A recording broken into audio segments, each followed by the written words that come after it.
Hello বন্ধুরা, আজ ছিল বৃহস্পতিবার। আর দেখো, বৃহস্পতিবারে আমি একটু আলপনা দিয়ে পুজো করি।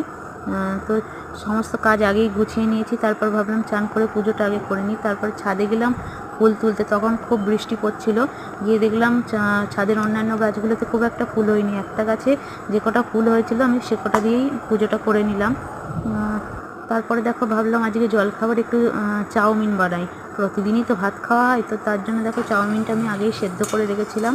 তারপরে আমি কড়াইতে লঙ্কা পেঁয়াজটাকে ভেজে চাউমিনটা আমি দিয়ে নিলাম। তার মধ্যে নুন, হলুদ, চাউমিনের মশলা একে একে সব দিয়ে আমি ভালো করে ভেজে নিলাম। আর আগে আমি আলু আর গাজর আর ডিমটাকে ভেজে রেখেছিলাম।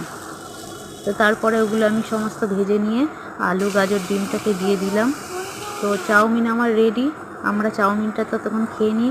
আর তোমাদের যদি আমার ভিডিও ভালো লাগে, আমার চ্যানেলটাকে সাবস্ক্রাইব করে দিও। তো আজকের মতো এই